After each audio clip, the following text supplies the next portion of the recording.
Okay, welcome back. I hope everyone had a great holiday week and maybe a chance to catch up and maybe even get ahead. Who knows? Or just a chance to reset. We are in the final stretch here, right? So a lot of things will be going on, and hopefully y'all can manage your varying priorities between your different classes and that type of thing. But I want to start today with giving you all the information, hopefully, that you'll need the rest of the way here. So we will be talking about vehicle communications in a few minutes, but let's first start and talk about the project requirements. We'll talk about the self-assessment also and a few other issues on course assessment and course evaluations and that type of thing. And then we'll finally get into vehicle-to-vehicle communications. In the second half of the lecture, I'll talk about some of the other vehicle types that we often deal with and all. Oh, I should be sharing my screen and I'm not, sorry. Let's get to that. Why is my computer locked up here? Okay, let's try this again.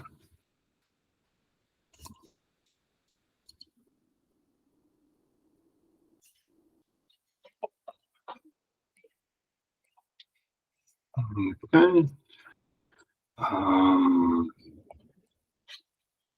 Let's go back to this.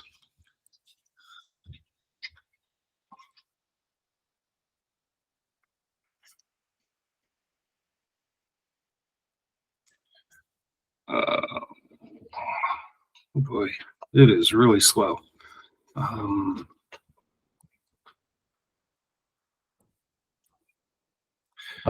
Okay, let me do some.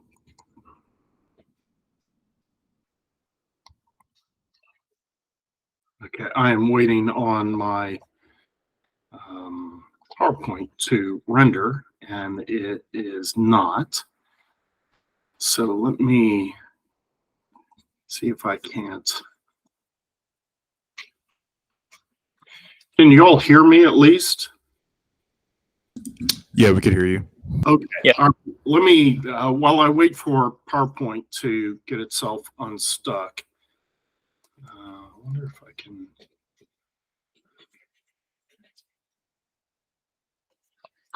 I'll talk about a couple of things. Let's see. Oh, this is really unfortunate. Okay, I guess I'll just quit PowerPoint and start it over again.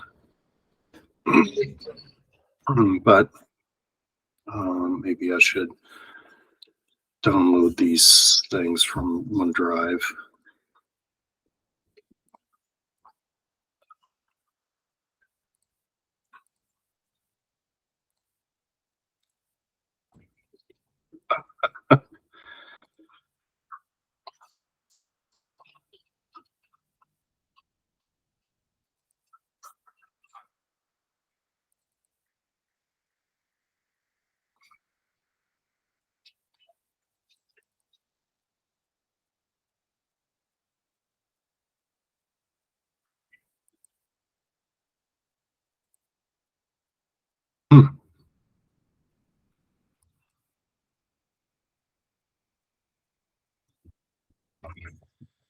Oh, I may have switched to my other computer. Why won't it open? It's all of a sudden, PowerPoint's being quite the pig here. So I'll start with this, and we'll get back on track if my PowerPoint ever opens up again. This is a poll form that I've created. You should have by now received a. I'll show that again. You should have you should have received a email about course evaluations. You guys have done these things a zillion times by now. So I appreciate you filling those out. And sorry, I'm still trying to get this presentation open. I don't know why PowerPoint is no longer working for me. But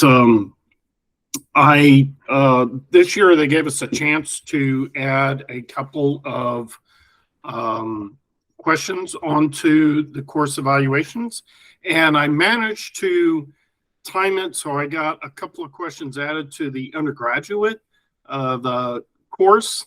And so if you're filling that out, you might see a couple of questions on there that's specific to this course. And so go ahead and fill that out. They released it, and before I had a chance to get the updated questions on a graduate course, so you're just going to see the basic ones there. My internet was out all day yesterday, unfortunately. So, and I wonder if that's still a cause of some of my problems here in terms of getting PowerPoint to work. But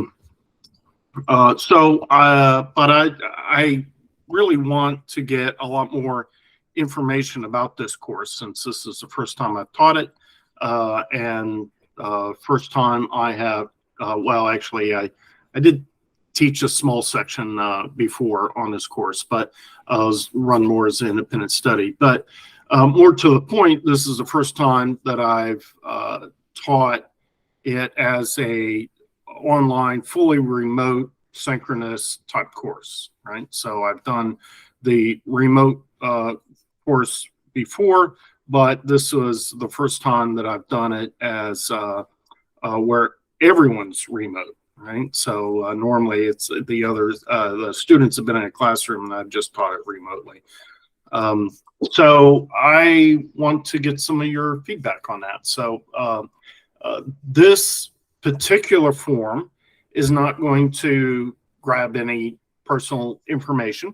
So, but I would like you to signal whether you're a senior undergraduate, whether you're doing a master's degree non-thesis, in other words, you're just doing coursework, or if you're pursuing a master's with the thesis option, kind of implying that there's a research component to it. So all these questions are optional. You don't have to answer any of these, but I really appreciate some feedback from you.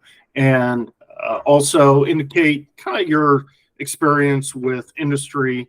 And then, yeah, feel free. I want to understand a little bit about the cross-listing implications. When I first agreed to teach this course, I thought it was going to be a purely graduate course, and then found out, I guess in August, that it was going to also be a cross-listed course. So no big deal, just kind of hadn't planned on that and stuff, so adapted kind of at the last minute as I was prepping this course. But yeah, I want to understand a little bit about how you felt the course worked, right? So I'm trying to balance in the needs and desires of graduate students versus the seniors, and especially considering that, well, this is really for the next question, there's really no course prerequisites. I think it says like senior status and approval of the department chairman, but we've kind of wanted to do some Python, some machine learning. There's been some control theory. Today we'll talk a little bit about communications. We're going to go very deep in any of these because, yeah, I can't assume that anyone has any particular knowledge in these. And so do you think Now you're almost done with the course, so it won't affect you. But should we have placed prerequisites on this course, that might make it difficult for the seniors to take the course in the fall, but maybe we teach it in the spring, and at least then maybe the seniors would have some exposure to some control theory, communications theory, that type of thing. Should we have done some labs during lecture, with the, in particular with the Kalman filter assignment, then done better as a remote, but during lecture lab? Could we have done a lab on supervised neural networks, convolutional neural networks, which are also supervised, but I think you get the distinction there, or reinforcement learning? We could have dove into those. I showed you some examples, but we didn't really get hands-on with that. It's awkward doing a lab remote, particularly when everyone's remote. And I don't know what kind of hardware you guys have to run on and that type of thing. So, but just your thoughts there.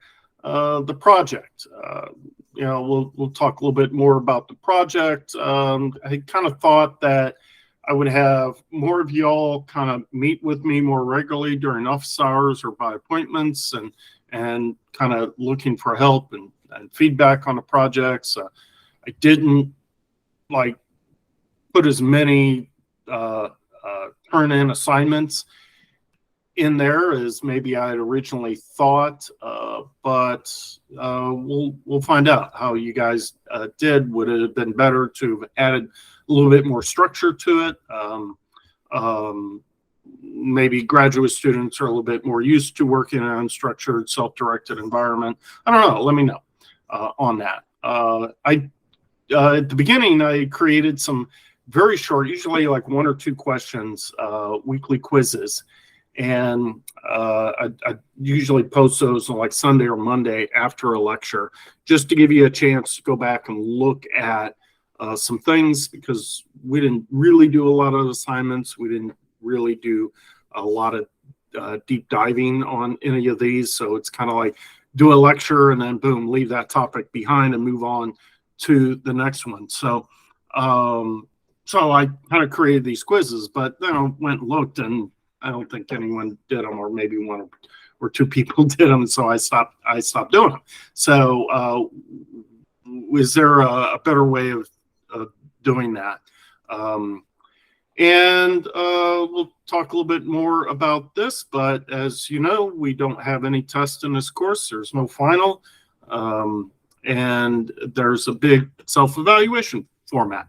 So how did you think about this? Should the self-evaluation be a bigger part of your grade or less?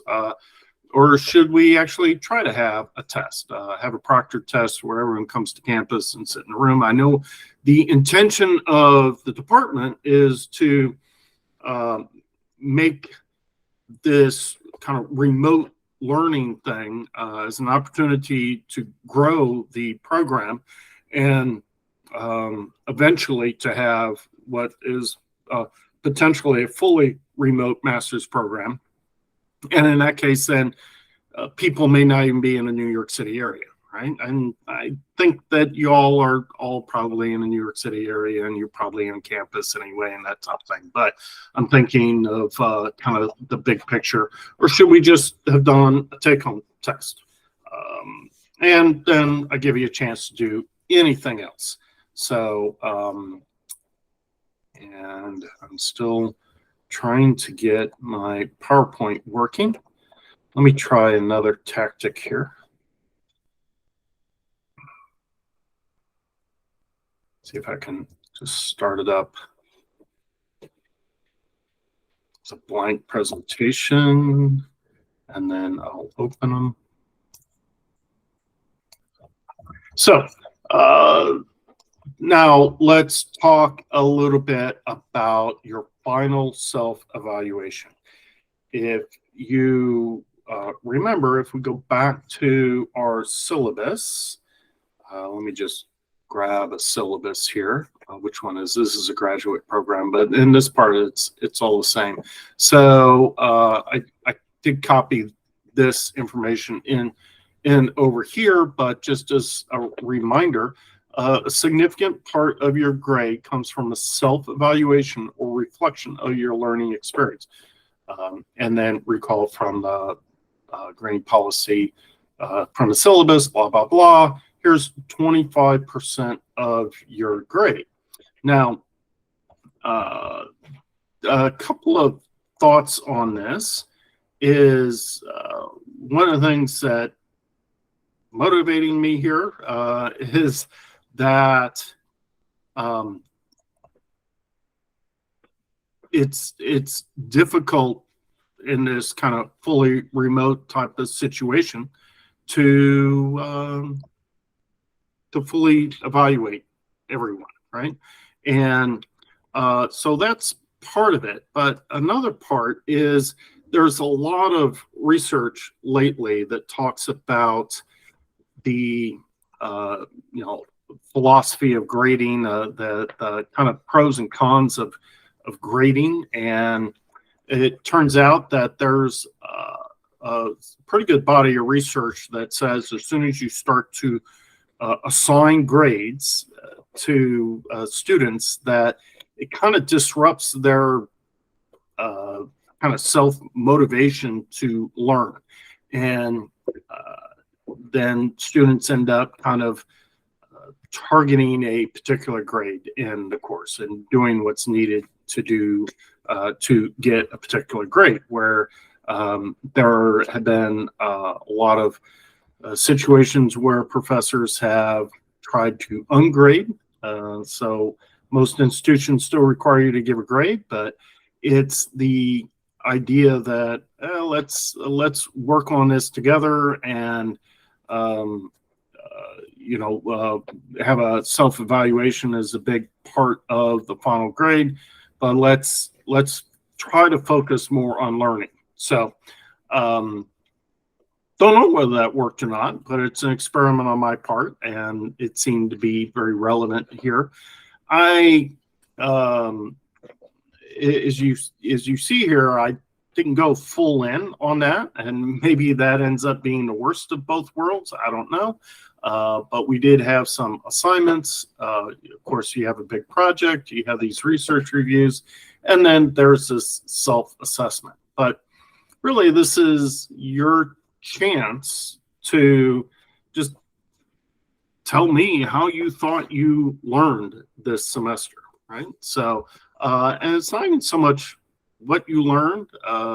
As we've talked many times before, this course has a lot of very distinct different topics to it as we go through here, right? So you can see these learning objectives that I created for this course, and some of these are intended to satisfy the catalog description, so that I'm teaching what needs to be taught to satisfy that catalog description, course catalog, but also just as what I thought was particularly relevant for today. And so, kind of glance back through these things, then answer these questions. Now, this is going to be part of your grade. So I need to have your name, and I need to have one submission from you, right? So you're going to have to log in, and you'll only be able to do one submission. If you, some reason after you submit it, you want to redo it, I think I could maybe allow you, but I'm not going to make that by default, because I really just need to make sure that these get turned in. I can go through them and ultimately submit your grade, right? So give me your name. Now, here's the important part. Write me a short letter that reflects on your work in this class. Consider the work you did on the project, the research paper reviews, and other assignments. As I encouraged you to choose an area of the field and dive deep into it, how well did you achieve your particular personal learning goals, right? So we have all of these learning goals, but, between the papers that you chose to review and the project, you had this opportunity to dive deep into an area that was of particular interest to you. So how did you do on that? In particular, did you learn new ways of learning that you can apply in your future academic and professional career, right? So by now, whether you're a senior or graduate student, you've been in school a long time, and you're getting to the point now where you should be an independent learner. I'm still a professor, I'm still here to teach you and that type of thing, but you should be able to get to the point where you are able to teach yourselves new things, right? So did you learn new ways of doing that, and how do you think you did on that? Did you apply my feedback in your research reviews or your project status or whatever to improve your work, right? Do you feel like, yeah, I got my paper back, I looked at it, I looked at the comments that the professor gave, and I tried to incorporate those in the next submission, and so on, right? And essentially, in a sense, improving yourself as you go along, right? So support your statements with examples and evidence where practical.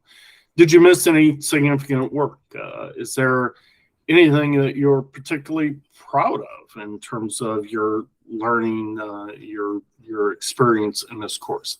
So now here's the thing, is your answers to this question should correlate with the grade you give yourself in the next question, right? So here's the next question. Give yourself a grade, right? So what letter grade would you give yourself for the semester, right? Not just for the self-evaluation, but for the whole semester, right? And ideally, I would give everyone the grade they give themselves, but I reserve the right to raise or lower grades as appropriate. And, I am going to factor in your performance on these others, right? So, but I want you to assign the grade you think for yourself for the overall course, and I'll weight that at 25%. Okay, so hopefully that makes sense. This section can be as short or as long as you wish, but the more you put in here, the more you can justify your grade chosen in the next section. Okay, so I finally got PowerPoint to work again. So let's kind of catch back up here, and I'll go back to the projects here on the self-assessment. So let's see, 25% self-assessment, and this is really instead of any of the exams, midterm or final exam. And if I give you an exam, I'm kind of choosing what I think is important for you to know and understand. But instead, we've kind of turned it around, and it's not quite an independent study, right? But it's a little bit self-directed learning, right? So you've been able to choose what was important to you, right? And so show me that. Show me what was important to you to learn and how well you actually did that. So as I say, I reserve the right to raise or lower your chosen grade, but you should justify your choice. I'm more interested in where you are now and how far you have come than your performance at the beginning of the semester, right? So it's not too late. If you think you're in a hole and stuff, you've still got a few more assignments to turn in and this self-assessment. So hit it out of the park, right? Do it really well, right? So knowledge is cheap, right? It used to be, it was hard to get knowledge, right? But since the internet, since all this type of stuff, it's really easy to get knowledge, right? So you fire up ChatGPT and ask it a question, or just ask Siri or Wikipedia or whatever, right? Knowledge is cheap. Understanding is valuable, right? How do you apply that knowledge? How do you even know what knowledge you need to know or learn about in order to solve a particular problem. How do you take complex problems and break them down and apart, right? So this is what really will separate you from the others in your career, is your ability to really understand, right? So how, and this is just a kind of statement of mine, right? So how have you grown in your ability to acquire knowledge and then to understand how to apply it in this field? Now, there's some implications about cross-listing. I'm required to have higher expectations for those in the graduate course compared to the undergraduate. If you are in the graduate course, your self-evaluation should reflect that, right? You should be holding yourself to a higher standard, because I'm going to hold you to a higher standard, right? But whether a senior or grad student, by this point in your academic career, you should be striving for excellence in your work and being meticulous. Now, I totally understand you've got other courses, you might have a family at home, you might have a full-time job or part-time job, or you might be a teaching assistant or grading or research assistant. You've got a lot of different priorities to juggle, right? We all do. And so, but you still have to be able to figure out how to put excellence into your work, how to do your work excellently. And I think in particular, maybe for software engineers, because maybe it doesn't come as naturally. Hardware engineers, you got to be right, but we all need to be meticulous, right? So I think if you keep these two words in mind as you approach your career, whatever your career ends up being, I think you'll be in good shape. Some people are perfectionists, and I think that's dangerous as an engineer. If you try to be perfect in your work, you'll never deliver. There's always a way to optimize it more, and you'll be over budget and over schedule and stuff. So I don't look for perfectionists when I've hired people or I've led them. I look for excellence and being meticulous. So anyway, keep that in mind as you're doing this. So please complete this poll at the latest by the time your otherwise final would be ending, right? And I think that's December 13th at 9:15 Eastern time, right? So I've got to have it by then, because I got to turn in grades shortly thereafter, right? So if you submit earlier, then maybe we have a chance to talk. If I read your assessment and I have some other divergent opinion than what you have about your performance this semester. So don't count on that. Don't count on me calling you up and saying, hey, let's have a talk.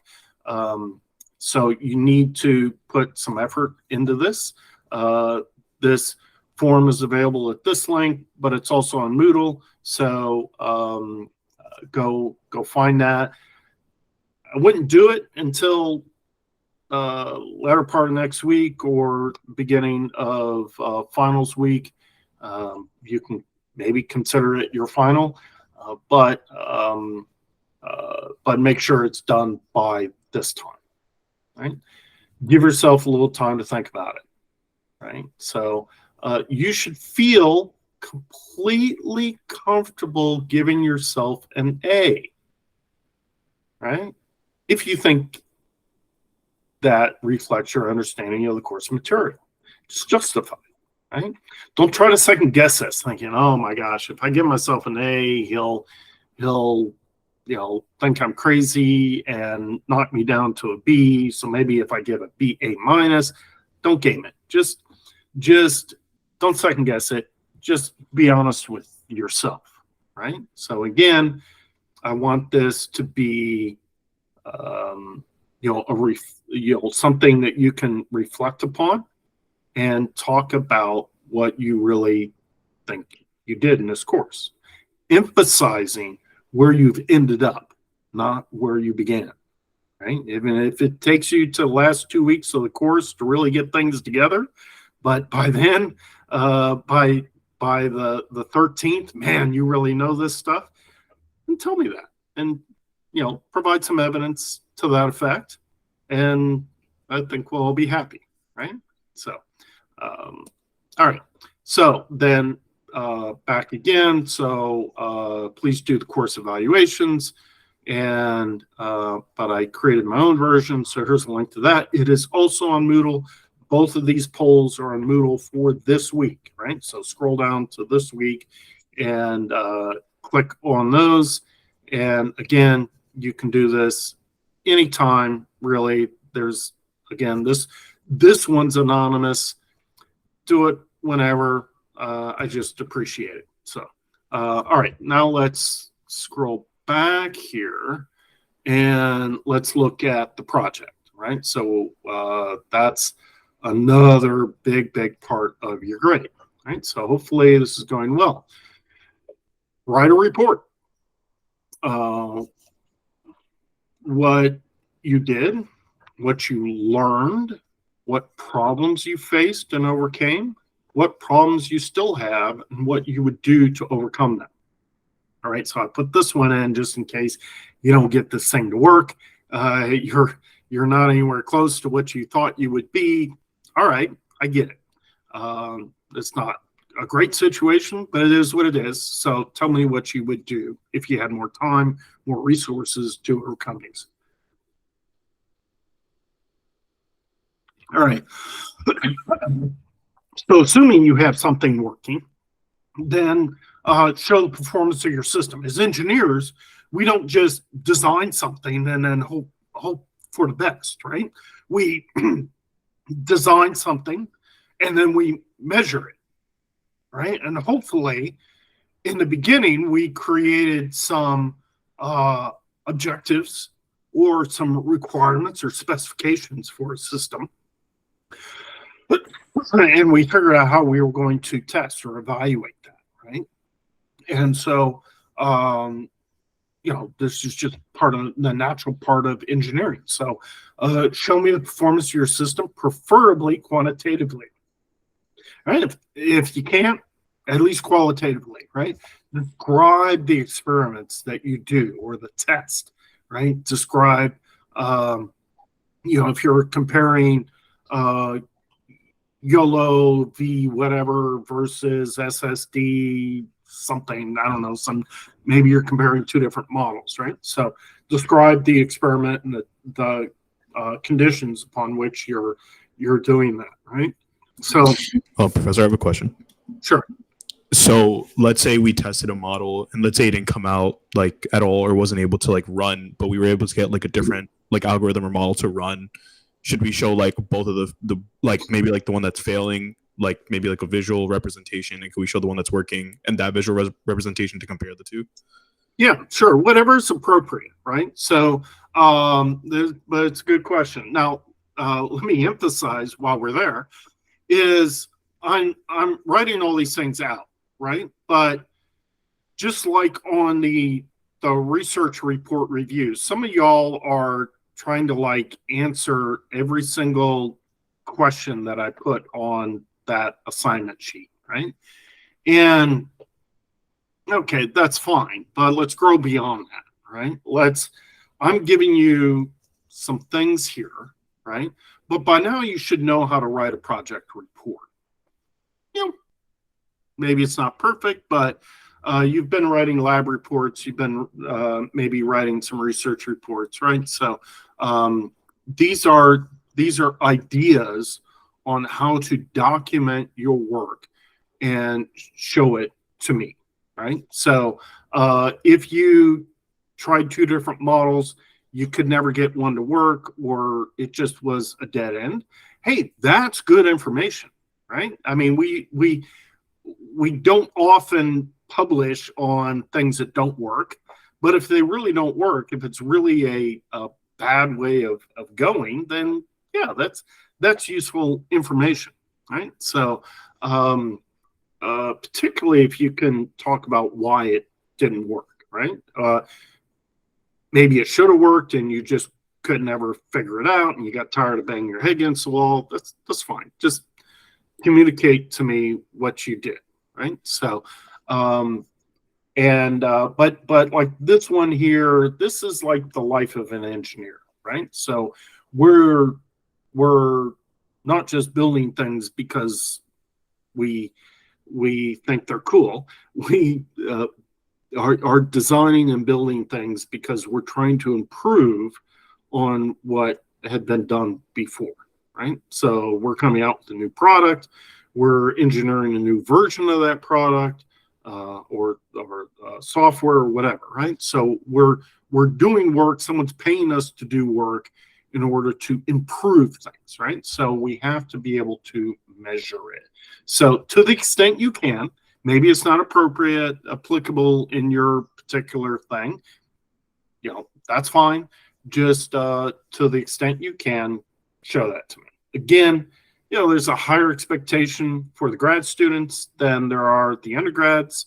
And again, I've emphasized this is not a capstone project. This is not your thesis. Maybe there's some synergy with your thesis. Maybe you decide to do a thesis on this. I don't know. But it's not at that level. This is just a class project. But tell me what you do, and ultimately assess your work performance. What grade do you think you should get? All right, and then commence me. If you think you should get an A on this, 25 out of 25 or whatever, then tell me why.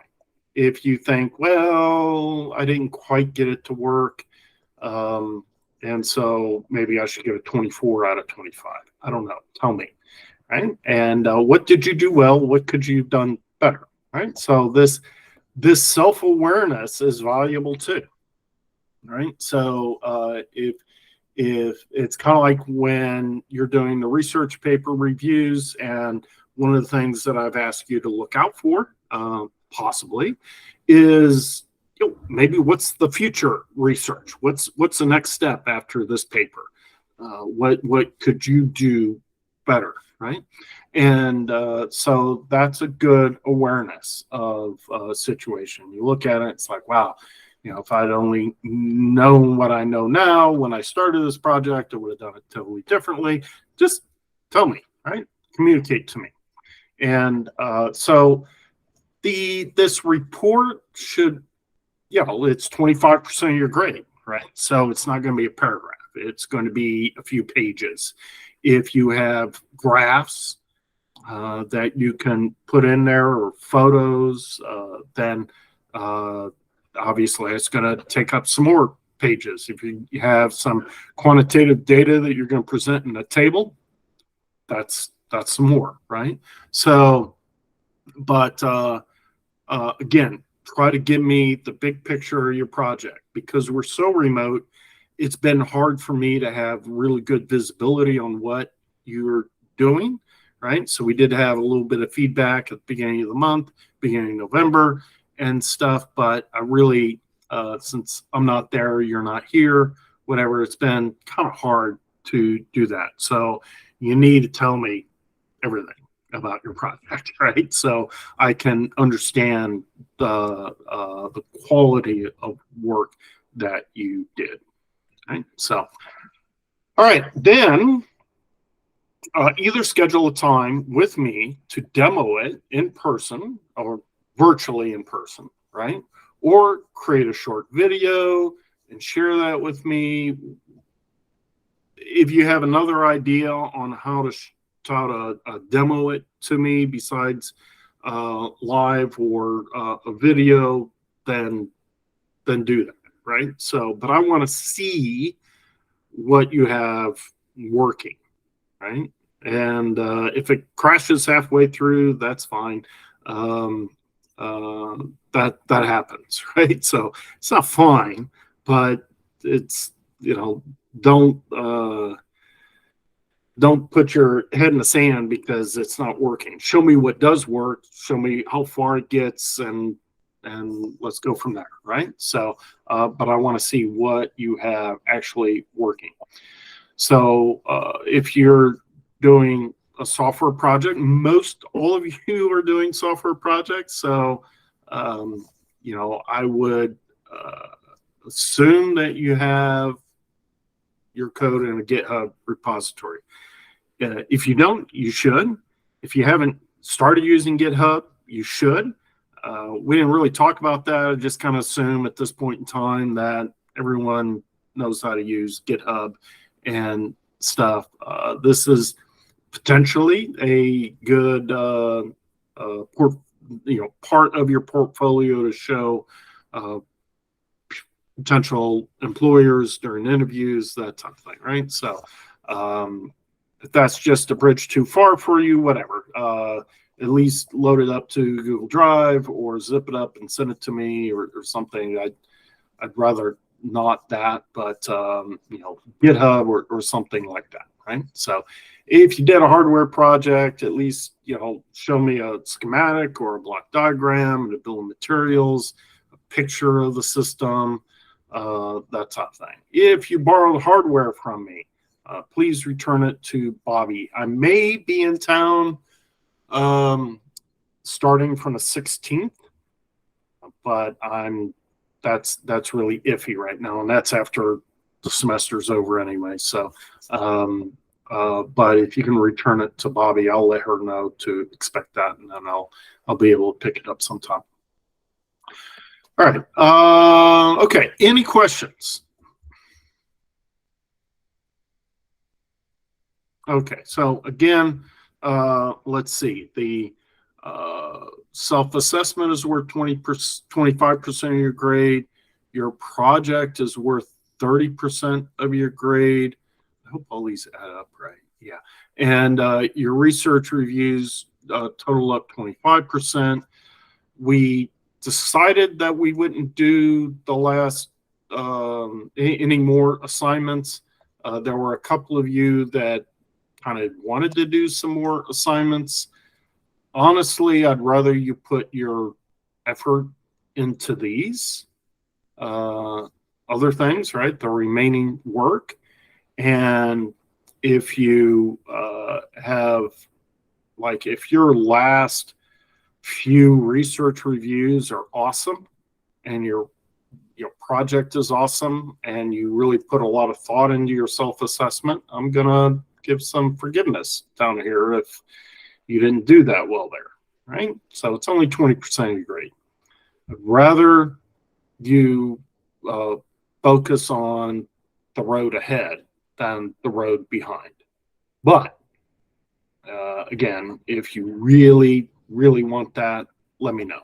So I even think back on the GPS assignment, I think, I said that if you don't want to do this little yarn string thing, you can do something else. And we never really closed the loop on that and stuff. So if you didn't turn in that assignment, then kind of let me know in that self-assessment if you are waiting for another type of assignment. Again, I'd rather you just knock these other things out of the park.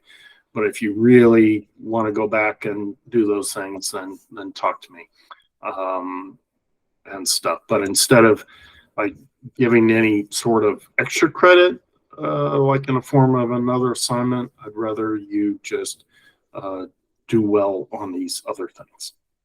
Hopefully that makes sense. All right, so let's now talk about vehicle communications. So most of what we've talked about so far has been within a single vehicle, right? So we've been sensing, we've been receiving GPS signals and that type of thing, but we're not really communicating with the rest of the world, right? So let's consider that. What can we gain if we incorporate some communications, maybe between vehicles and the traffic highway infrastructure, between other vehicles around the ego vehicle, between vehicles and other disadvantaged road users, otherwise also known as bicyclists, pedestrians, ... right? So, well, yeah, we've got these different types of vehicle communications. I spelled that wrong. The biggest one that you'll see is the V2 vehicle, V2V, and that is one vehicle talking to another, typically a bunch of others, and maybe not necessarily in a fully connected type environment, but one vehicle might be, posting information about themselves on a communications link, and other vehicles will be doing the same thing, but also listening to those around them and kind of building up an awareness of who's doing what, right? So then we have vehicle V2I, or Vita infrastructure, right? So we're going to talk a little bit about these. The infrastructure being things like traffic lights or construction zones, that type of thing. Vita network, right? Maybe so sometimes this is used as a catch-all, but also it can be kind of its own thing where we're going and maybe getting traffic information or routing information. We've talked a little bit about how to do routing and that type of thing, right? So, and then we have V2P, which is mostly pedestrian, but again, can be other disadvantaged users. All this is kind of wrapped up in what is sometimes called the Intelligent Transportation System, ITS. And sometimes you'll see this VANet, vehicular ad hoc network, meaning that these networks are kind of created on the fly, and different users of vehicles may join and leave the network just as time goes on. And typically there's a minimum of infrastructure supporting that. We'll talk about some of the trade-offs on that. So here's another look at some of the ways we can split out V2V type applications. I credit the source down here if you want to go get some more information. So this set of authors is broken it up into traffic management, road safety, direction and route optimization, and driving assistance, right? So traffic management, we might be monitoring for traffic delays, traffic jams, that type of thing. We might be trying to minimize delay, or there might be kind of a overall desire to minimize congestion at intersections. And so then we have road safety. Now, this is a big one. This is what a lot of people are focused on because there's a lot at stake, right? So I didn't bother to put in the numbers, but pretty much you read any paper on these topics, and they always start with all the horribly high numbers of injuries and deaths each year in different countries, different parts of the world and stuff. So this is the big motivation for implementing V2V here. So collision avoidance, collision detection, right? So preventing secondary crashes. And, if you, there's been one accident, maybe it becomes a pileup because everyone keeps piling in and all that. But if we can kind of warn vehicles in advance of that, then they might have a chance to slow down and not end up in a secondary crash type scenario. And then direction and route optimization here. Now we can start to include road conditions, might be weather dependent here. And talked about a number of these things before, right? So, and then there's driver assistance, right? So, so some of this is not necessarily a V2V, but can be, right? So, all right.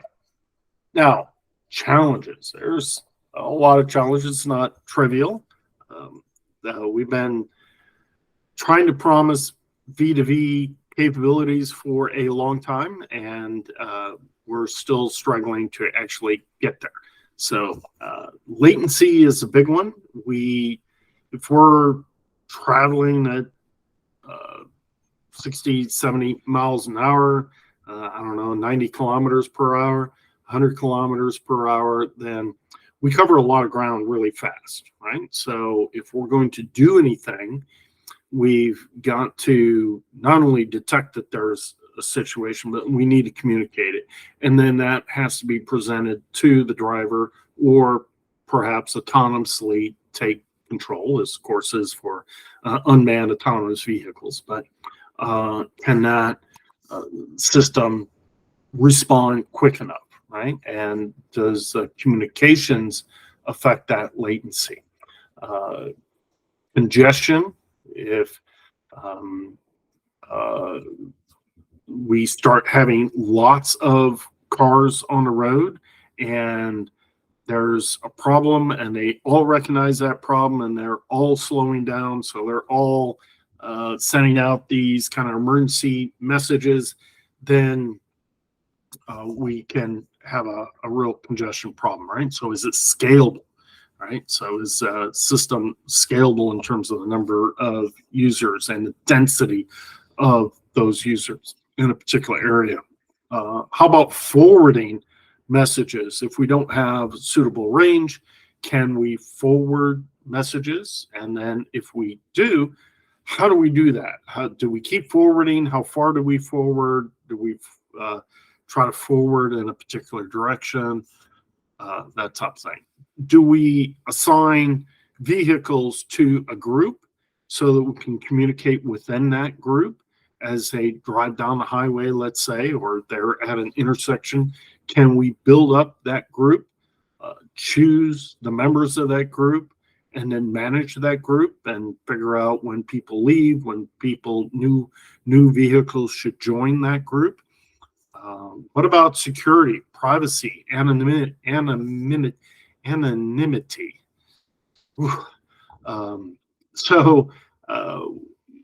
Security, you can imagine what can go wrong.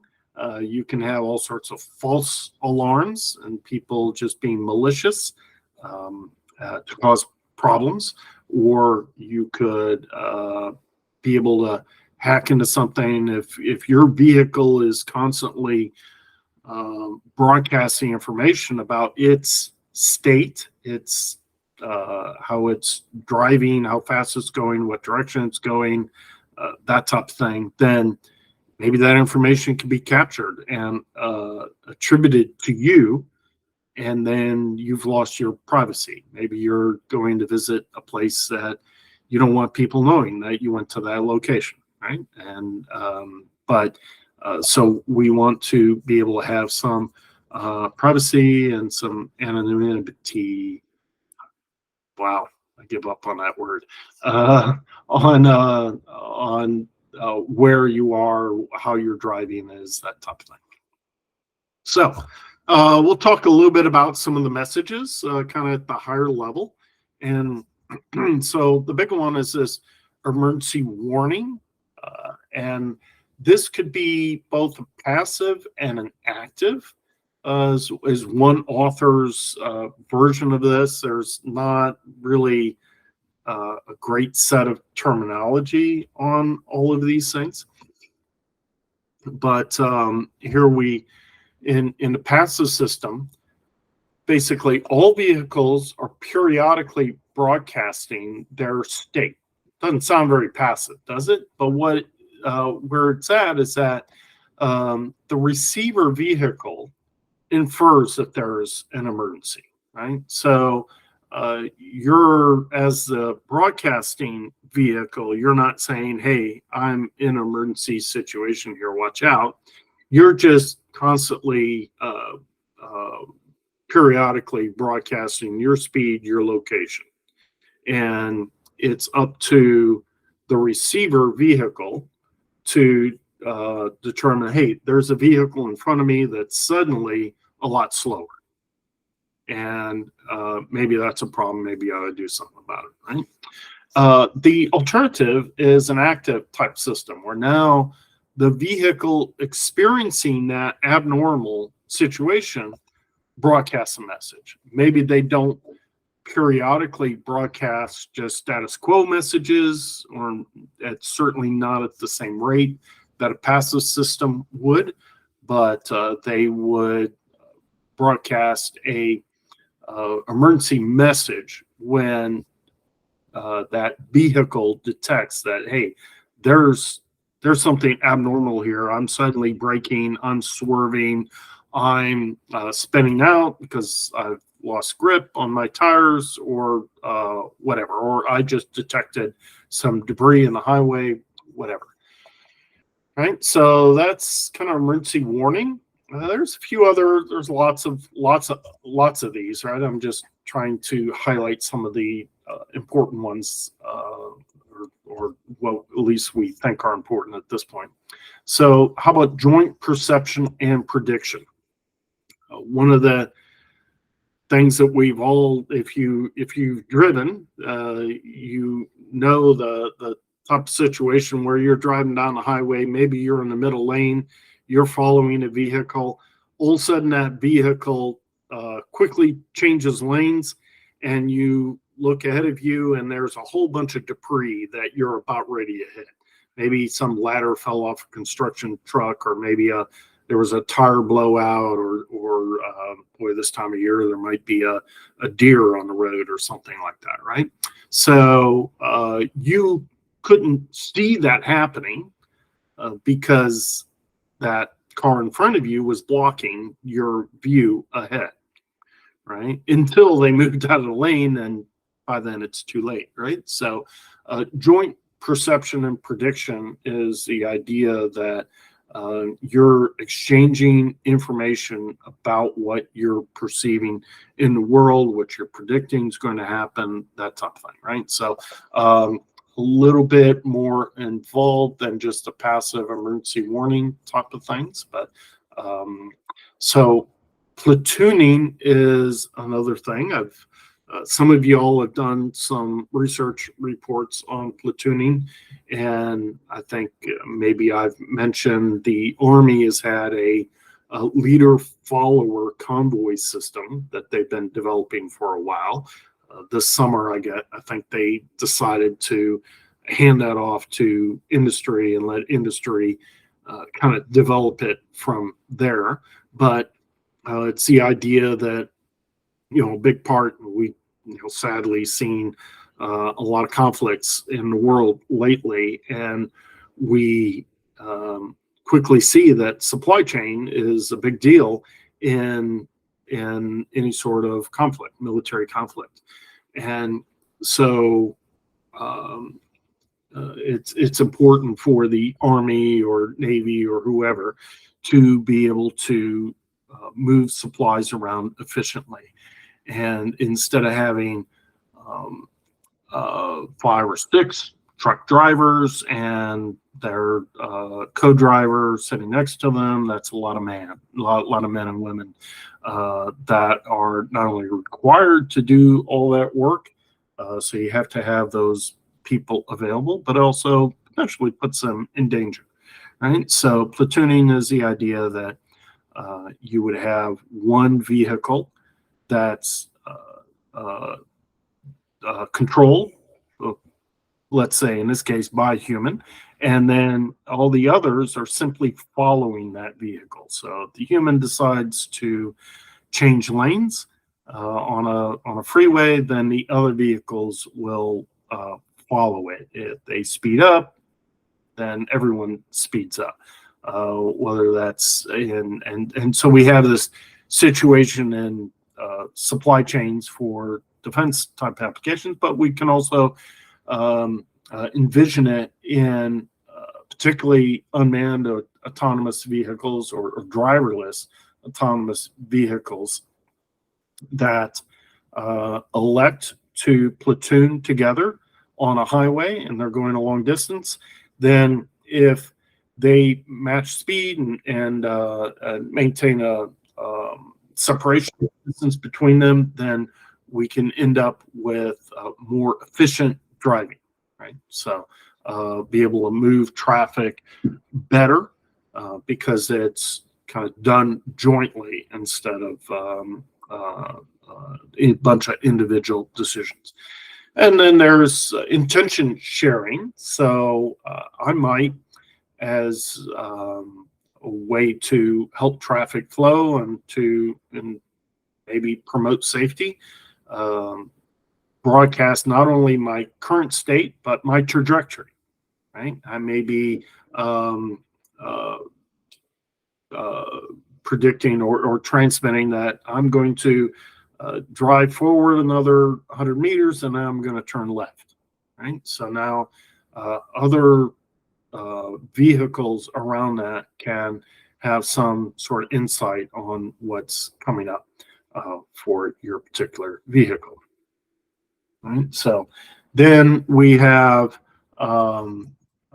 V2I or infrastructure type messages, and here we might have a stoplight override. So we already have this with fire trucks and ambulances where they can kind of shine a coded light at a sensor above near the stoplights, and it'll turn their light green, right?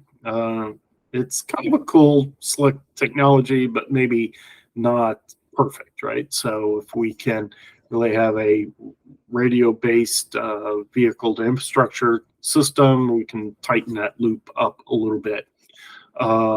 Then there's the signal phase and timing. If the infrastructure can communicate that I'm about ready to turn red, turn from green to yellow to red, that's useful information. So we can maybe improve traffic flow a little bit with that. So construction zone warnings, these are helpful if lanes are closed that are not normally closed, or shoulders closed, or we just want to notify of a speed restriction in this construction zone, that type of thing, right? So the particularly unmanned autonomous vehicles can adapt their speed and behavior accordingly. Similar for environmental warnings, perhaps there's some fog ahead. Fog is a big danger that leads to a lot of pileups.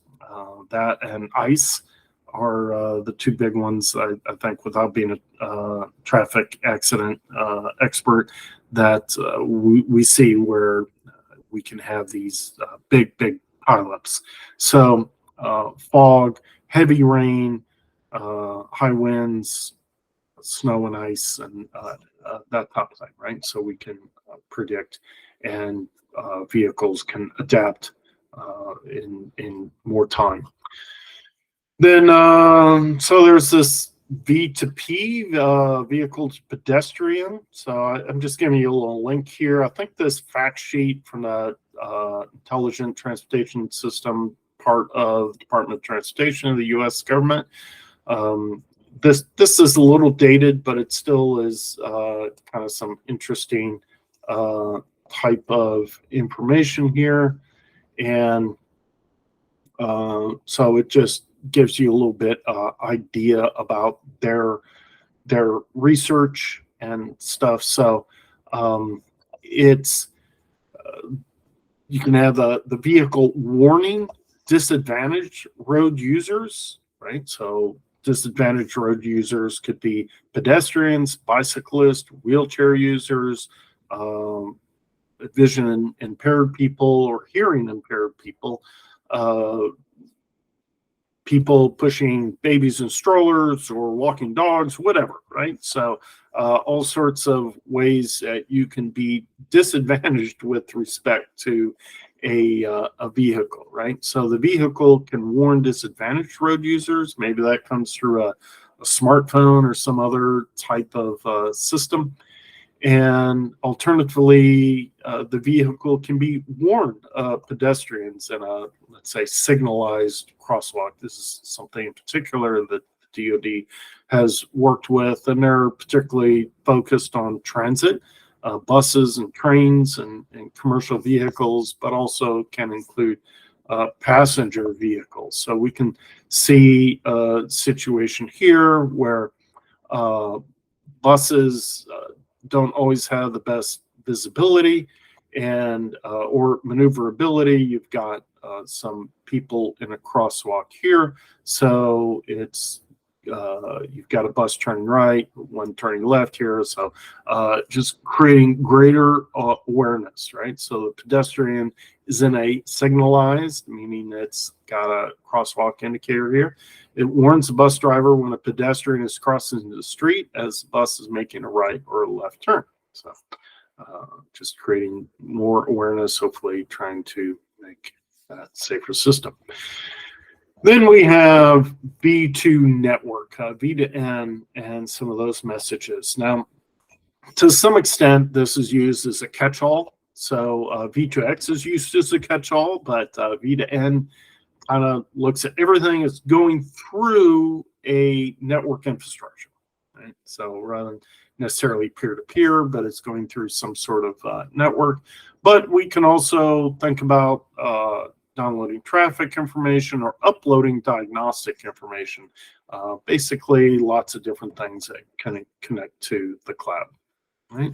So the National Highway Transportation Safety Administration or agency, something, NHTSA, they've done a lot of work in these areas and such. So, you know, they've looked at dual display, seat vibration, lights. How do you alert the driver in the most effective way, right? So a little bit of human factors engineering here. Obviously, if something bad is about to happen, you don't necessarily want to distract them and expect them to have to look at a display on their dash and try to read something and interpret that, right? So because that's going to take their eyes off the road right when their eyes should be on the road, right? And this, again, a manned vehicle under human control here. So, yeah, there's one aspect of research on how to best and most effectively alert, right? And then it's just some of the applications that they've looked at. The intersection movement assist we talked about, you know, when is it safe to turn right? Was it safe to turn left? Was it safe to cross as a pedestrian? How about a do not pass type of situation on a 2-lane or 3-lane type country road where you might need to move into a lane of opposing traffic in order to pass slower traffic, but the visibility may not be great. And so that's another application. Emergency electronic brake light, blind spot warning, things are self-evident. So now we can start to talk a little bit more about actual implementations, right? So we have this dedicated short range communications, DSRC, which is maybe at this point legacy, but the jury might still be out. I don't know. This is, you know, able to communicate 360 degrees, 300 meters of distance, give or take. It's sending out GPS position, vehicle speed, acceleration, and heading. It's also sending out information on the vehicle control info, transmission state, the brake status, the steering wheel angle, and also some path history and path prediction, right? So this has all been kind of fostered and encouraged by NHTSA. So this DSRC is influenced by 802.11 and has evolved into 802.11p. And of course, there's, as we know, there's a huge family of 802.11 waveforms and protocols and all, right? So it was originally promoted by NHTSA and a number of other parties and advocates. Spectrum was allocated for it by the FCC since the late 90s.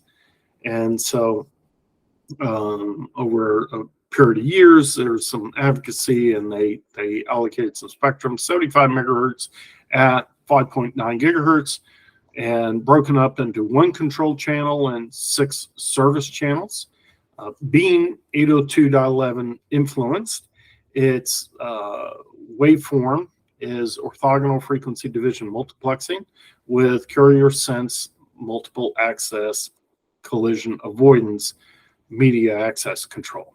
Right? So it's a mouthful. If you're a senior, you likely have not had communications course yet, so you haven't studied OFDM, and you may have taken the data networking course, in which case you might have seen a carrier sense multiple access, maybe collision detection, which we can detect if there's a collision, basically 2 different transmitters trying to talk at the same time. And we can detect that when it's on a wire, right? And we can look at the voltages and say, oh, there was, 2 people try to talk at the same time, and we can make accommodations for that.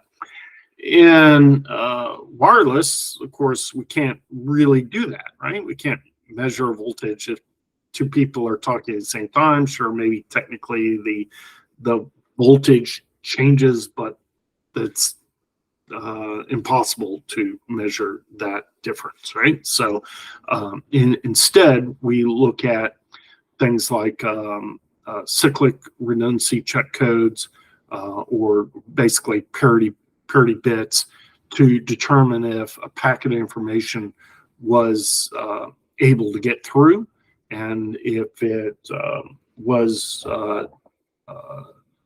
collided with, if two transmitters try to talk at the same time, it would cause some interference, and that packet wouldn't get through, and so you would be able to detect that by doing some parity checking.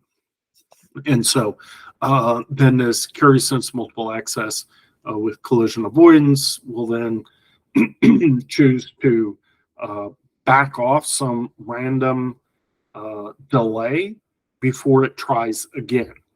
And hopefully there's enough randomness in the system and enough delays that even if both of y'all tried to transmit at one point and you collided, then because there's some random back off, then when you choose to try to talk again, it's very unlikely that you would actually be colliding.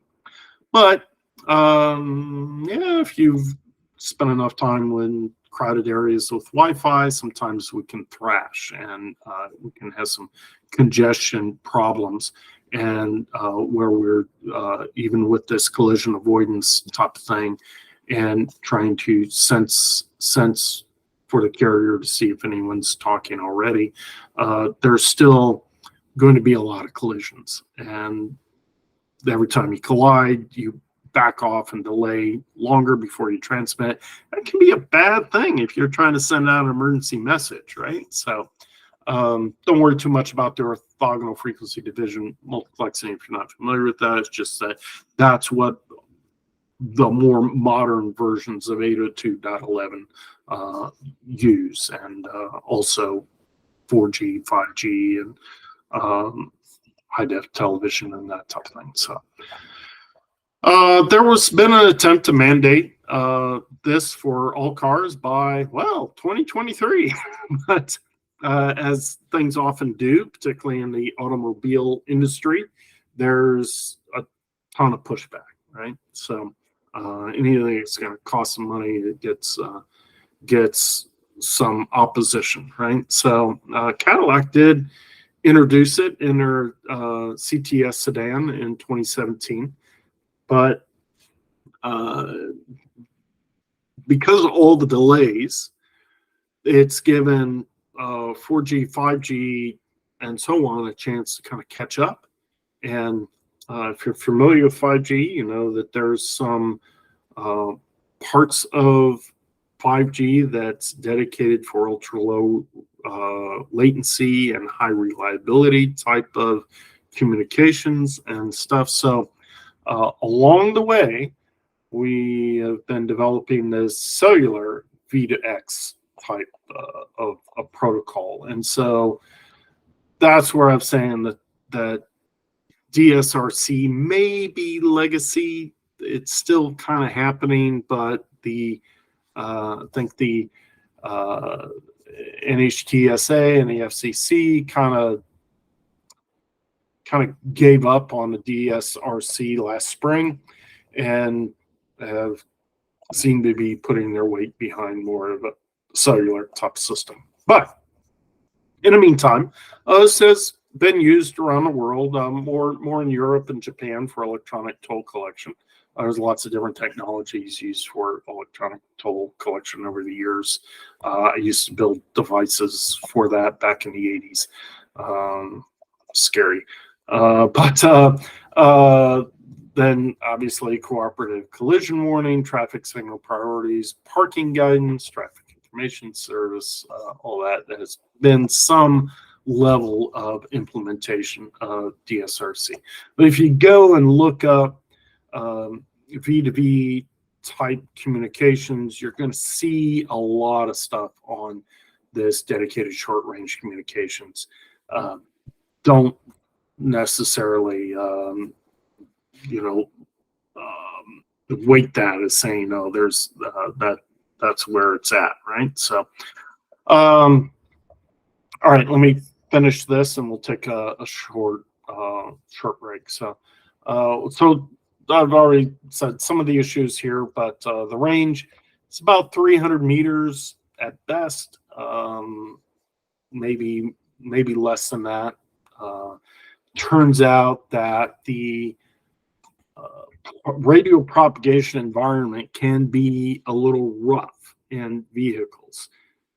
So one of the big challenges with radio waves is when they reflect off of other things, and you might have multiple different paths for the signal to travel between the transmitter and the receiver, right? So you could have a direct path, we call that line of sight, but it also might bounce off of another vehicle and or a building or a mountain or a billboard, whatever, all sorts of things that radio waves can bounce off of, even the ground. And so what happens is at the receiver, you can end up with multiple different signals that came from the same transmitter, but traveled a little bit different distance. Therefore, they arrive at the receiver with different phases. Sometimes they cancel each other out, right? So if you have two signals and they're otherwise identical, same amplitude, but they have opposite phase, then you'll end up with cancellation, right? So we call that fading in communications, right? So, so when we say it has a range of 300 meters, yeah, maybe. And it's kind of line of sight. It's not really suited for, things where you can't see the transmitter and receiver, right? So that's pretty limited, but maybe it's right size. Do you want more range? More range kind of means you can communicate more information and you have more time to react to things. If you can warn a vehicle a mile back that there's a traffic jam versus 100 meters, well, that gives that vehicle a lot more time to respond, right, and react. But it also means that maybe that at a certain point, that's too much, right? Does someone 10 miles away need to know? No, right? You're just congesting up the RF spectrum, right? So that's why I add the question mark there, right? So it's often talked about being very limited, but is it, or is it just right size? I don't know. So it depends on your application. right? So its data rate is 27 megabits per second. That's pretty slow in the grand scheme of things. And it can handle mobility up to about 60 kilometers per hour. That's not very fast, actually. If you do that conversion, that's not very fast. Maybe you can push it a little bit faster, but you know, when you have these mobilities, you've got Doppler effects, you've got just some timing issues that you have to account for, and also, but it's kind of built in part of the protocol to do this kind of periodic or passive type of warning signals, right? So it is sending out these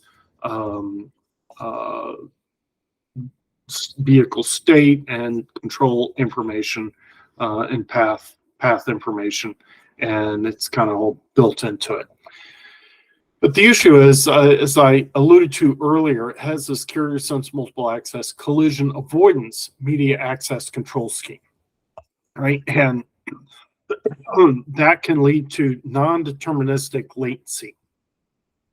In some cases, maybe I have a very short latency, but when my communication media becomes congested, I've got lots of vehicles trying to talk in the same area, in the same spectrum, then they're all going to be colliding with each other and performing this collision avoidance thing where they delay before they retransmit.